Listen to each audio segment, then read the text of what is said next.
শিকারের উদ্দেশ্যে প্রবেশ করে। এমত অবস্থায় তারা শিকারকে তাড়া করে, লক্ষ্য করে আগাইতে আগাতে কোনো একটা সময় আমার এই বাসার কাছে, ঘরের কাছে, এই হুজরার কাছে চলে আসে। এমত অবস্থায় এই যুবকগুলো তাদের দৃষ্টি আমার প্রতি আসে এবং তাদের মধ্যে মনোবাসনা তৈরি হয় এবং আমার বৃদ্ধ পিতাকে গাছের সঙ্গে বেঁধে রেখে এই 5-7 যুবক মিলে আমার সম্ভ্রমহানি করে। ফলে আমি গর্ভবতী হয়ে যাই। আমার পেটের মধ্যে বাচ্চা। কিরে ভাই, শুরু থেকে এখনো পর্যন্ত আধা ঘন্টায় আপনাদের এই ট্যাপও বন্ধ হইল না? ধৈর্যচ্যুতি ঘটাই ফেললেন। আধা ঘন্টার ভিতরে আপনারা এখন পর্যন্ত নেড়েই যাচ্ছে। বুঝলাম না, কি কষ্ট হচ্ছে আপনাদের? রাগ করলেন নাকি? আমার ভাইরা, যে কথা বলছিলাম, একটু মনোযোগী হয়ে কথাগুলো, এখান থেকে মেসেজ নিয়ে যাওয়া লাগবে। এটা আমরা দেখানোর জন্য করি না। এখান থেকে যদি কিছু শিক্ষা নিয়ে বাড়িতে যেতে নাই পারি, তো ছাতা করে লাভ আছে? কথা বলেন না কেন? আমার ভাইরা, সে কথা বলছিলাম, মহিলা ডাক দিয়ে বলে, এই 5 যুবক যখন আমার সম্ভ্রম হানি করে, ওই সময় আমি গর্ভবতী হয়ে যাই, প্রেগনেন্ট হয়ে যাই। 10 মাস 10 দিন যখন হয়ে গেল, এই সন্তান ভূমিষ্ঠ হয়। ওই সময়ে বারবার আমার মনের মধ্যে আসে, এই যে সন্তান, এই সন্তানটা অবৈধ সন্তান, এই সন্তানটাকে আমি হত্যা করে ফেলবো, দুনিয়াতে আমি রাখবো না। আবার মাঝে মাঝে মাতৃত্বের ওই ভালোবাসা আমার মনের মধ্যে বারবার করে উকি দেয়, হাজার হলেও তো আমার সন্তান। বারবার আমার বিবেক আমাকে নাড়া দেয় যে আমি মহিলা হয়তো অন্যায় করে ফেলেছি, ব্যভিচার করে ফেলেছি, জেনা করে ফেলেছি, কিন্তু এই ছোট্ট বাচ্চা, এর তো কোনো অপরাধ নেই। মারবো কি মারবো না, মারবো কি মারবো না? দুনিয়াতে আমি এই সন্তানকে রাখবো না। আমি সিদ্ধান্তহীনতার মধ্যে পড়ে গেলাম, হেজিটেশন ফিল করতেছি, কি করব, বাসায় রাখবো না মেরে ফেলবো। বারবার করে আমি যখন এই চিন্তা করি, তখন চিন্তা একবার করলাম মনে মনে, হয়তো অপরাধটা আমি করছি আর ওই যুবকেরা করছে, এই বাচ্চার তো কোনো অপরাধ নাই। কিন্তু বারবার আমার বিবেক আমাকে নাড়া দিচ্ছে, এই সন্তানের হয়তো কোনো অপরাধ নেই, কিন্তু এই সন্তানের তো জন্মেরও ঠিক নেই। কথা বলেন না কেন? সঙ্গে সঙ্গে মহিলা ডাক দিয়ে বলে, খলিফাতুল মুসলিমিন, কোরআনের ব্যাপারে আমার অগাধ জ্ঞান আছে। আমি জানি পৃথিবীতে যারা অবৈধ সন্তান হবে, কোরআনে কারিমের বিরুদ্ধ আচরণ পৃথিবীতে তারা করবে। আমি মা হয়ে আমার সন্তান কোরআনের বিরুদ্ধে অবস্থান নেবে, এইটা আমি সহ্য করতে পারবো না। এই কারণে মা হয়ে আমার মাসুম বাচ্চাকে আমি নিজে হাতে 12 টুকরা করেছি। আল্লাহু আকবার। কোরআনে কারীম জানিয়েছে, উতুল্লিম বা'দা যালিকা জানিম আন কানা দা মালিউ ওয়া বানিন। জোরে বলেন আল্লাহু আকবার।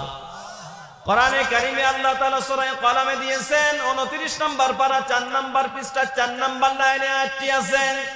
আল্লাহ পাক বলেন, হে নবী, পৃথিবীর মানুষদেরকে আপনি এই কথা জানিয়ে দিন, ডাইরেক্ট ইনডাইরেক্ট পৃথিবীতে কোরআনের বিরুদ্ধে আচরণ করবে তারা, এই পৃথিবীতে যারা অবৈধ, যারা জারজ সন্তান, তারা।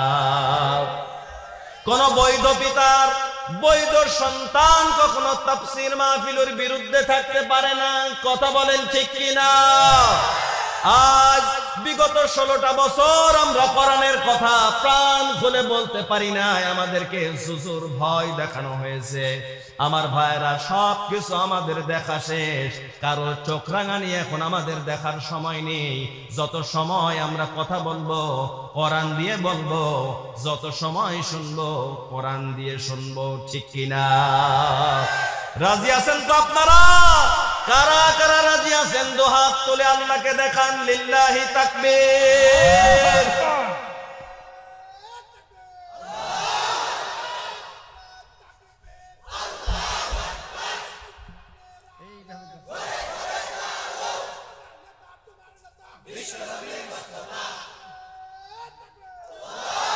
আলহামদুলিল্লাহ ভাই, কখনোই বৈধ পিতার বৈধ সন্তান কোরআনে কারীমের বিরুদ্ধে অবস্থান নিতে পারে না।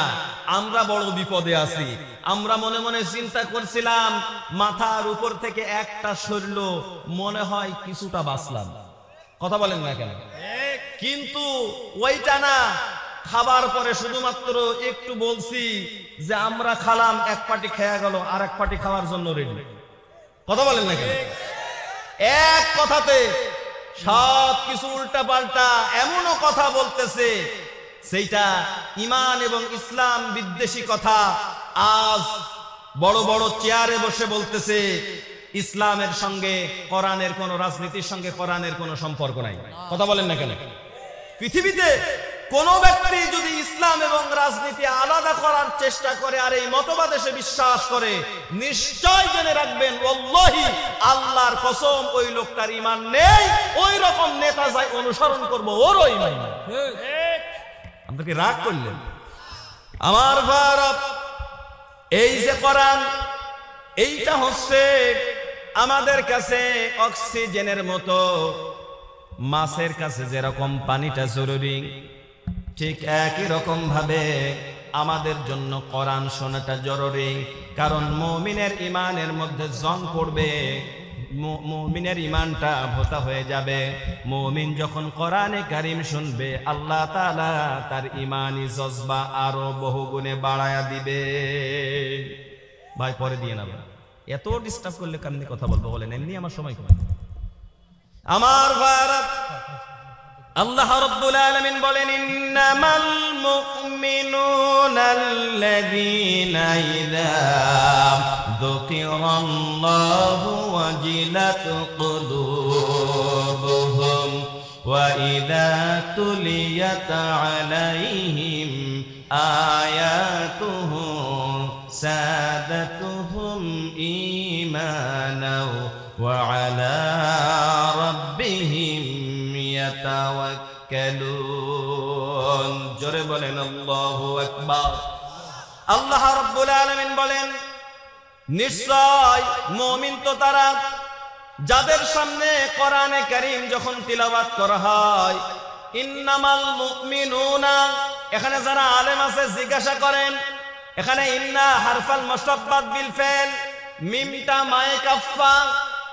আল্লাহ বলছেন প্রকৃত পক্ষে ঈমানদার তো তারা, প্রকৃত পক্ষে মুমিন তো তারা যাদের সামনে যখন কোরআনে কারীম তিলাওয়াত করা হয়, কোরআনে কারীম দিয়ে কথা শোনানো হয়, আলোচনা করা হয়, যখন তারা কোরআনে কারীম থেকে কথা শুনে, সাদাতুহুম ঈমানাও ওয়া আলা রাব্বিহিম ইয়াতাওয়াক্কালুন। তাদের যে ঈমানি জজবা কোরআনে কারীম শোনার পরে তার ঈমানি জজবাটা আরো বহু গুণে বেড়ে যায়। ওয়া আলা রাব্বিহিম ইয়াতাওয়াক্কালুন, আর তারা তাদের রবের প্রতি আরো বহু গুণে আস্থাশীল হয়ে যায়। জোরে বলেন সুবহানাল্লাহ। আমার ভারত, এই জন্য কোরআনে কারীম যত শুনবেন ঈমানি জজবাটা বাড়িয়ে দেবেন কে? আরো জোরে বলেন কে? আমার ভারত, আমরা যখন আমাদের হৃদয়ের স্পন্দন, আমাদের দেশের গর্ব শহীদ আল্লামা দিলওয়ার হোসেন সাইদি রহমাতুল্লাহ আলাইহি, তার মুখ থেকে যখন কোরআনে কারীম থেকে কথা শুনতাম, এত সুন্দর ভাবে তিনি কোরআনে কারীম উপস্থাপন করতেন। আমরা তো নামের আগে মুফাসসির লেখা দিয়েছি, তাফসীর কি জিনিস তিনি আমাদেরকে শিখিয়েছে। কথা বলেন না কেন? তিনি যখন কোরআন দিয়ে কথা শোনাতেন, আমি বাস্তবতা দেখেছি। সাদাতুহুম ঈমানাও ওয়া আলা রাব্বিহিম ইয়াতাওয়াক্কালুন। তার আলোচনা যখন আপনি শুনবেন, ঈমানি জজবা আপনার বেড়ে যাবে। আমার ভাইরা, জিহাদি চেতনায় যখন তিনি কথা বলতেন, মনের মধ্যে ঈমানি স্পৃহা এত জোরালো হতো, মনে হতো এখন যদি আল্লাহর নবী থাকতো আর আমাদেরকে জিহাদের ময়দানে ডাক দিত, আমি সবার আগে যেতাম। কথা বলেন না কেন? এত সুন্দরভাবে তিনি উপস্থাপন করতেন। আমার ভাইরা, এই জন্য যখন আমরা কোরআনে কারীম উপস্থাপন করব, ওই রকম ইখলাস নিয়ে কথাগুলো উপস্থাপন করব। আজ আমরা যারা আলোচক হয়েছি অধিকাংশ কমার্শিয়াল, আমাদের দাওয়াতি টার্গেট যতটা তার থেকে পকেট ভারী করার চিন্তা বেশি। কথা বলেন না কেন? আপনারা কি কষ্ট পাচ্ছেন? অথচ আল্লাহ তাআলার বক্তব্য ছিল ইত্তাবিউ মান লা ইয়াসালুকুম আজরাও ওয়া হুম মুহতাদুন। জোরে বলেন আল্লাহু আকবার। কোরআনে কারীমের সূরা ইয়াসিন থেকে বলছে সারা জীবন শুধু পানিতে পড়ে ফু দিলেন, পড়ে দেখলেন না। আল্লাহ বলছেন ইত্তাবিউ, সুমা মুযাক্কার হাজির, আমরে হাজির মারুফ। পৃথিবীতে আল্লাহ এই নির্দেশ শুধু আমারে দেয়নি, সকল ব্যক্তিকে আল্লাহ তাআলা ভাবে ডাকলেন ইত্তাবিউ মান লা ইয়াসালুকুম আজরাও ওয়া হুম মুহতাদুন। পড়েন আল্লাহু আকবার। আল্লাহ তাআলা বলছেন তোমরা তাদের অনুসরণ করো, মান লা ইয়াসালুকুম আজরা, যারা তোমাদের কাছে ইসলাম পৌঁছায়, কোরআন শোনায়, কিন্তু বিনিময়ের আশায় থাকে না। ঠিক কি না? আমার ভাইরা, আজকে আমরা যে যত টাকার বান্ডিল উঁচু করতে পারি, সেই বক্তার ডিমান্ড তত বেশি। কথা বলেন না কেন? আপনাকে রাগ করতেছেন? আমার ভাইরা, আমার এক উস্তাদ একদিন আমারে ডাক দিয়ে বলতেছে, শোনো, আল্লাহ বলছেন তোমরা তার অনুসরণ করো যারা তোমাদের কাছে কোনো বিনিময় চায় না, আর তারাই হেদায়াত প্রাপ্ত।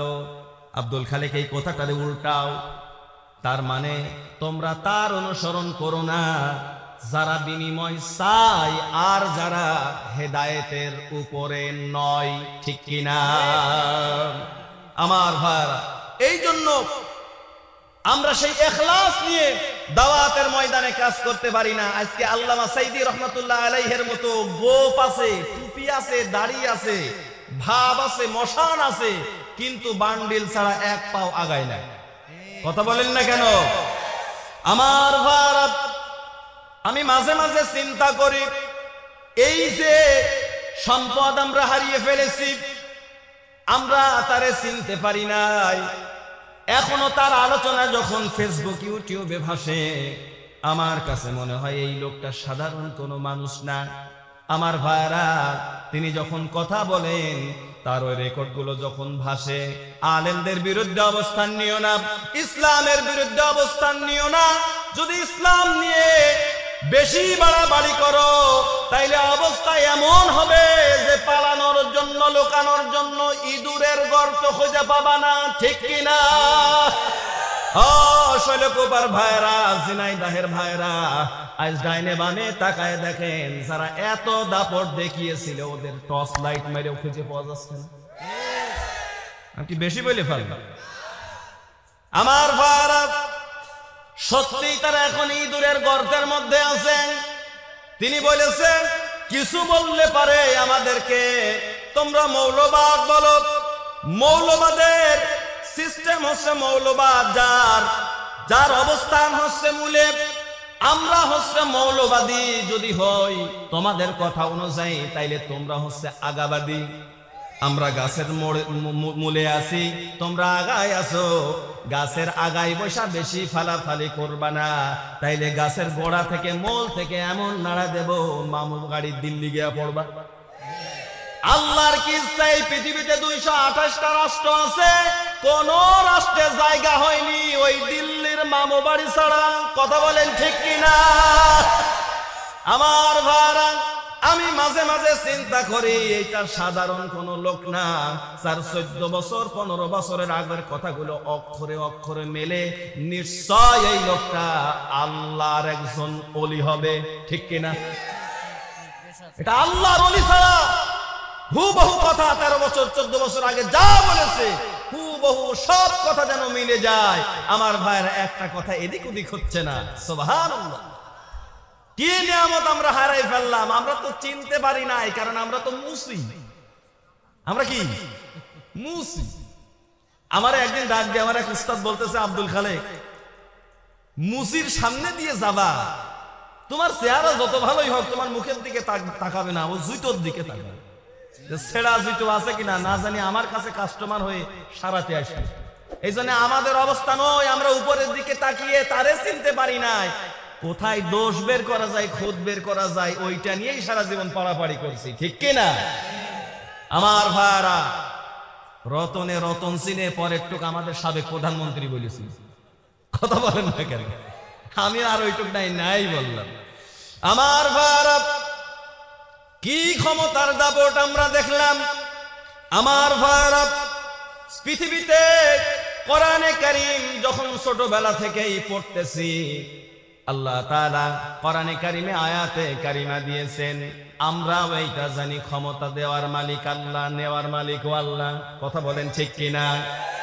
আল্লাহ রাব্বুল আলামিন বলেন, قل اللهم مالك الملك تؤتي الملك من تشاء وتنزع الملك ممن تشاء وتعز من تشاء وتذل من تشاء بيدك الخير إنك على كل شيء قدير। জোরে বলেন আল্লাহু আকবার। ছোট্টবেলা থেকে মাদ্রাসায় পড়ে সারা জীবন সূরা আলে ইমরানের এই 26-27 নম্বর আয়াত পড়লাম, কিন্তু এই আয়াতের বাস্তবতায় এসে দেখলাম 2024 সালের 5 আগস্টে এসে, কথা বলেন ঠিক কিনা? আল্লাহ বলছেন, পৃথিবীর মানুষেরা, আমি হচ্ছে রাজাদিরাজ, আমি হচ্ছে মালিকুল আমরা, আমি হচ্ছে বাদশার বাদশাহ। আমি আল্লাহ যারা ইচ্ছা করি তারে ক্ষমতার চেয়ার দিই, আর যারা ইচ্ছা করি লাঞ্ছনা দিয়ে ক্ষমতার চেয়ার থেকে নামায়া দিই, ঠিক কিনা? এমন কায়দায় আমাদের মাথার উপরে উঠে বসেছিল। আর মাঝে মাঝে তো আমাদের চাচা ওবাইদুল কাদের বলতোই, দেখতে দেখতে 15 বছর মানুষ বাঁচে কয় বছর? কথা বলেন না কেন? আমাদের টার্গেট ছিল 41 আর 45। আমার ভাইরা, আমি যতটুকু গবেষণা করেছি আমার ধারণা ছিল ওই 41-45 না, ও 57 না মরা পর্যন্ত সম্ভব না। হ্যাঁ, কথা বলেন না কেন? না মরা পর্যন্ত সম্ভব না আমার ভাইরা। কিন্তু আল্লাহ তাআলার সিদ্ধান্ত, মুহূর্তের ভিতরে সবকিছু ইসলামের উপরে হাত দেওয়ার কারণে, আলেমদের উপরে হাত দেওয়ার কারণে, নির্যাতন করার কারণে মুহূর্তের মধ্যে আল্লাহ তাআলা ছাত্র নামক আবাবিল পাঠায়া দিয়া পাশার দান আল্লাহ তাআলা উল্টিয়ে দিয়েছেন, ঠিক কিনা? বেচারি সারাদিন ধরে কষ্ট করা দুপুরের খাবার রান্না করলো, কিন্তু খাইতে পারল না, খাইলো ছাত্র। আমার ভাইরা, এই জন্য আমি বলি, আনা উরিদ ওয়া আনতা তুরিদ ওয়াল্লাহু ফাআলুন লিমা ইউরিদ। আমি যেটা চাই সেইটা হবে না, আপনি যেটা চান সেইটাও হবে না। আল্লাহ বলছেন ফাআলুন লিমা ইউরিদ, আমি আল্লাহ যেটা চাই সেটাই বাস্তবায়িত হবে, ঠিক কিনা? আল্লাহর সিদ্ধান্তের বাইরে কোনো কিছু করা হওয়া এটা সম্ভব? আমার ভাইরা, আপনারা মনে হয় এমন ভাবে আওয়াজ দিচ্ছেন তাতে মনে হচ্ছে রমজান চলে আসছে। আমার ভাইরা, খুব মনোযোগী হয়ে কথাগুলো শুনবেন। আল্লাহ রাব্বুল আলামিন ষড়যন্ত্র তিনি মোকাবেলা করিয়ে দিয়েছেন ছাত্রদেরকে দিয়া। যখন আব্রাহার বাহিনী যখন বাইতুল্লাহ শরীফ, কাবা শরীফ ধ্বংস করার জন্য আসছিল, আব্দুল মুত্তালিবরে প্রস্তাব দেওয়া হয়েছে, কি চাও তুমি? বলে আমার কিছু চাওয়া পাওয়ার নাই। বলে তুমি না বাইতুল্লাহর খাদেম, চাও কি তুমি? সূরা ফিলের তাফসীর থেকে শোনাচ্ছি, ওই সময় আব্দুল মুত্তালিব বলতেছে, কাবার এই প্রান্তরে আশপাশ দিয়ে আমার 200 ছাগল আছে, বকরি আছে, এই ছাগলগুলো তুমি আমারে ভালোভাবে দিয়ে দাও, আমি নিয়ে বাড়ি চলে যাচ্ছি, আমার অন্য কিছু চাওয়া পাওয়া নাই। আব্রাহা ডাক দিয়ে বলে, বেটা তোমারে তো আমি বুদ্ধিমান মনে করতাম, কিন্তু এখন তো দেখতেছি তুমি জম্মের বোকা। আমি তো ভাবছিলাম এই কাবা শরীফটাকে সংরক্ষণের জন্য আমি যাতে না ভাঙি, এই কারণে তুমি আমার হাতে পায়ে ধরবা, আমারে অনুরোধ করবা, রিকোয়েস্ট করবা, কিন্তু তুমি কাবা শরীফটা যাতে না ভাঙি এই অনুরোধ না করে তুমি অনুরোধ করতেছো তোমার ছাগল কয়টা যাতে দিয়ে দিই। তোমার মতো এরকম গাধা লোক তো আমি বুঝি নাই, পাই নাই কোনোদিন। সঙ্গে সঙ্গে আব্দুল মুত্তালিব ডাক দিয়ে বলে, আব্রাহা কান খাড়া করে কথা শোনো, এই যে বকরিগুলো দেখতেছো, ছাগলগুলো দেখতেছো, এইগুলোর মালিক আমি, এইগুলো রক্ষণাবেক্ষণের দায়িত্ব আমার। বাইতুল্লাহর মালিক আমি না, বাইতুল্লাহর মালিক যিনি তিনি তার ঘরকে হেফাজত করবেন। সুবহানাল্লাহ। আমার ভারত সঙ্গে সঙ্গে আল্লাহ আবাবিল পাখি পাঠাই দিলেন। وَأَرْسَلَ عَلَيْهِمْ طَيْرًا أَبَابِيلَ تَرْمِيهِمْ بِحِجَارَةٍ مِّن سِجِّيلٍ فَجَعَلَهُمْ كَعَصْفٍ مَّأْكُولٍ। জোরে বলেন আল্লাহু আকবার। আমার ভাইরা, তাফসীরে ফি সিলালিল কোরআন, আইসারুত তাফাসির, সাফাতুত তাফাসির, তাফসীরে রূহুল মায়ান, অনেকগুলো তাফসীরের কিতাবের মধ্যে আমি দেখেছি মুফাসসির লিখেছেন ওয়া আরসালা আলাইহিম তায়রান আবাবিল, আল্লাহ তাআলা আবাবিল নামক পাখির ঝাঁক পাঠিয়ে দিলেন। প্রত্যেকটা পাখির পায়ের মধ্যে দুইটা, পায়ের মধ্যে দুইটা, আর ঠোঁটের মধ্যে একটা। মোট কয়টা? আরো জোরে বলেন কয়টা? প্রত্যেকটা পাখির সঙ্গে 3টা করে পাথর আল্লাহ দিলেন। এই পাথর কোনো স্বাভাবিক পাথর ছিল না। এখানে বিজ্ঞানের ছাত্র যদি থাকেন, সায়েন্সের ছাত্র যদি থাকেন, তাইলে বুঝবেন অ্যাটম বম তৈরি করার জন্য 3টা এলিমেন্টস দরকার হয়, ইলেকট্রন, নিউটন এবং প্রোটন। এই যে 3টা পাখি, এই যে পাখির পায়ে 3টা পাথর, এই পাথর 3টার মধ্যে উপাদান ছিল, একটা ছিল ইলেকট্রন, একটা ছিল নিউটন, একটা ছিল প্রোটন। এই 3টা পাথর যখন একসঙ্গে আব্রাহার বাহিনীর উপরে পড়ছে, ওইটা পাথর থাকে নাই, ওইটা একটা অ্যাটম বোমা হয়ে গেছে। জোরে বলেন সুবহানাল্লাহ। আমার ভাইরা, ফাজআলাহুম কাআসফিন মাকুল, আল্লাহ বলছেন চর্বিত ঘাসের মতো তাদের অবস্থা হয়েছিল। সেই আল্লাহ তাআলা আব্রাহারে সাইজ করলো, হস্তি বাহিনীকে সাইজ করলো, ফেরাউনরে সুবানি দিল, নমরুদরে জোতার বাড়ি খাওয়ালো। সেই আল্লাহ এখনো আছে না নেই? থাকলেও আমার মনে হয় আগের মতো অত শক্তি টক্তি নেই। আমার মনে হয় আমাদের ইমানি দুর্বলতা যদি থেকেও থাকে, 24 সালের 5ই আগস্টে সব দুর্বলতা, সব অযোগ্যতা, সব ইমানি দুর্বলতা আমাদের চলে গিয়েছে। আল্লাহ নামক শক্তি যদি না থাকতো তো এই কাজ ঘটার কথা ছিল। অবশ্যই আছেন, আর তিনি জালেমদেরকে দেখতেছেন, ঠিক কি না? আল্লাহ বলছেন আমাল্লাহু বিযাল্লামিল লিল আবিদ, আমি আমার কোন বান্দার প্রতি জুলুম করব না। আমাল্লাহু বিগাফিলিন আম্মা তা'মালুন, তোমরা যা করতেছো আমি আল্লাহ তা দেখতেছি না এমনটা নয়, তোমরা যা করতেছো আমি আল্লাহ তা দেখতেছি। পড়েন সুবহানাল্লাহ। আমার ভাইরা, এই জন্য যতকাল থাকবো বেঁচে, যতকাল এই দেহে প্রাণ থাকবে, ততদিন পর্যন্ত ইসলামের পক্ষে, কোরআনের পক্ষে থাকতে রাজি আছেন আপনারা? কারা কারা রাজি? হাত তুলে আল্লাহকে দেখান, লিল্লাহি তাকবীর। আলহামদুলিল্লাহ। আমরা তো মাহফিলে আসলে পারে হাতকে মাঝে মাঝে ঝুলি ঝুলি পাও তুলে ফেলে, কিন্তু বাইরে যাওয়ার পরে ও যে বিড়ি খোর, ও বিড়ি খোরই খায়। কথা বলেন না কেন? যুবক আমার ভাই আসবে, যুবকের নিয়ে কথা বলবে, ও যে প্রেম করে ও করিয়েই যা। যুবক যদি অবৈধ প্রেম থেকে নিজেকে গোটাইতে না পারে, তাইলে তাফসীর মাহফিলে আইসা তুমি কি শিখলা? কথা বলেন না কেন? আবার এখন আধুনিক যুগ, যার যতগুলো বেশি গার্লফ্রেন্ড ওর মান তত বেশি। কি এক আজব! এমন একটা সময় ছিল প্রেম করার জন্য মাধ্যম লাগতো, চিঠি দেওয়া লাগতো, তারপরে আসলো আবার মেসেজ। এখন আর ওগুলো লাগে না, এখন আসছে চ্যাটিং। এখান থেকে লিখে দেবে শুধু জান তোমারে ছাড়া বাঁচবো না, লিখে এক ধাক্কা দেবে, এক ধাক্কায় ঝিনাইদহ থেকে ঢাকা। আছে না নাই? মায়ের কোলের মধ্যে যখন মেয়ে প্রেম করে, আগে তো ছোট ছোট করে কথা বলা লাগতো, এখন কথা বলা লাগে না, শুধু লেখা দেয় আর টিপ দেয়, এক টিপে বান্দরবন। আমি মাঝে মাঝে চিন্তা করি যে মায়ের কোলের মধ্যে শুয়ে মেয়ে প্রেম করে, মা তো দূরের কথা, মাঝে মাঝে খুব টেনশন হয় যে আল্লাহ কেরামান কাতিবিন বুঝতে পারে তো। কথা বলেন না কেন? কি আশ্চর্য ব্যাপার! এই সমস্ত অবৈধ কর্ম থেকে আমাদেরকে ফিরে থাকা লাগবে। যুবক, ইসলাম এই পর্যন্ত এগিয়ে আসার পিছনে সবচাইতে বেশি অগ্রণী ভূমিকা রেখেছে এই যুবকেরা, ঠিক না?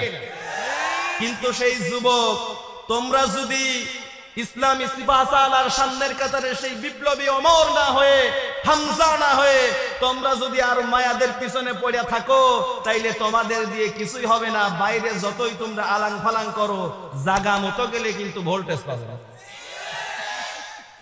আমার ভাইরা, কষ্ট হচ্ছে আপনাদের? সম্মানিত ভাইরা, এই জন্য ইসলাম প্র্যাকটিস করা লাগবে। আজকে আমরা বাইরে যত স্মার্ট হই, ইসলামকে যদি আমরা প্র্যাকটিস করতে না পারি, তাইলে এই স্মার্টনেস একদিন আমাদের বিপদের কারণ হবে। আমার যুবক ভাইয়েরা, কান খাড়া করে শোনো, ইসলাম আমাদেরকে শেখায় পায়ের গিরার নিচে কোন পোশাক পরা যাবে না। মান আসফালা মিনাল কাবাইনি ইজারাতা ফাহুয়া ফিন্নার। সমস্ত আলেমে ব্যাপারে একমত, যার গিরার নিচে যতটুকু অংশ কাপড় যাবে, প্যান্ট যাবে, পায়জামা যাবে, ওই অংশটুকু আল্লাহর জাহান্নামে যাবে। কিন্তু আমার যুবকেরা মাঝে মাঝে প্যান্ট এতখানি ভরে, তাহলে 8-2 ইঞ্চি হলে ওর মোজা না পড়লেও চলবে। কথা বলেন না কেন? মানে প্যান্টটা এত বড়, একেবারে পিছনের থেকে ওই যে কি বলে গোড়ালি, গোড়ালি লেগে লেগে ওখানে ফুটা হয়ে গেছে, পাতার আঙুল পর্যন্ত পৌঁছা যায়। 8-2 ইঞ্চি হলে পরে ওর প্যান্ট দিয়ে মোজার কাজ চলত। এইরকম প্যান্ট পরার অনুমতি ইসলাম দেয় না। এই মাহফিল থেকে তো তুমি এই মেসেজটাই নিয়ে যাবা, আজকে যাদের গোড়ালির নিচে তোমরা প্যান্ট পরো, আগামীকাল এই দর্জির দোকানে যায়া কাইটা টাকনুর উপরে পড়বা। যুবক, রাজি আছো তোমরা? কারা কারা রাজি আছো হাত তোলো দেখি। কবিরা গুনাহ থেকে বাঁচার নিয়ত কাদের আছে দেখি। আল্লাহ তাআলা তৌফিক দিক, পড়ে না আমিন। আল্লাহর কসম করে বলছি, চরপাড়ার যুবক ভাইরা, তোমরা তাকায় দেখো, এই যুবক ভাইরা যারা টাকনুর নিচেই কাপড় পরতো, আজকের এই মাহফিলের আলোচনা শোনার পরে তারা যদি টাকনুর উপরে কাপড় পরে, তাহলে আমি সাক্ষ্য দিলাম তোমাদের এই মাহফিল সার্থক হয়ে গেছে, তোমাদের এই মাহফিল সফল। আমি বিশ্বাস করি কিয়ামতের দিন এই মাহফিল তোমাদের নাজাতের ওসিলা হবে ইনশাআল্লাহ। যুবক ভাইরা, তোমরা এই আমলগুলো করবা, শুধু উল্টা পাল্টা কথা শোনাই এখান থেকে যাবা না। ইসলামের সঠিক মেসেজ নিয়েই তোমাদের এখান থেকে যাওয়া লাগবে, ঠিক কিনা? আমার ভাইরা, আমরা হযরতে ওমরের উত্তরসূরি, আমরা আবু বকরের উত্তরসূরি, সুতরাং আমরা এমন এমন ব্যক্তিকে আমরা আদর্শ মানব না যার চরিত্র মাইকেল জ্যাকসনের মতো, ঠিক কিনা? আল্লাহ তাআলা জানিয়েছেন, লাকাদ কানা লাকুম ফি রাসূলিল্লাহি উসওয়াতুন হাসানা। নিশ্চয় আল্লাহ তাআলা তার রাসূলের মধ্যে রেখেছে উত্তম আদর্শ। কেউ যদি কাউকে ফলো করতে চায়, মডেল মানতে চায়, আইডল মানতে চায়, অবশ্যই ওই যুবককে আল্লাহর নবীর আদর্শবান হওয়া লাগবে। কিন্তু যুবকরা আদর্শবান হয় আল্লাহর নবীর আদর্শে না, ওর চুলের কাটিং দেখলেই বোঝা যায় যে নেইমার। কথা বলেন না কেন? কিয়ামতের দিন নেইমারের উম্মত হয়ে কি আপনি উঠতে চান নাকি? কারা কারা উঠতে চান দেখি হাত তোলেন তো। হ্যাঁ, নেই কে? মেসির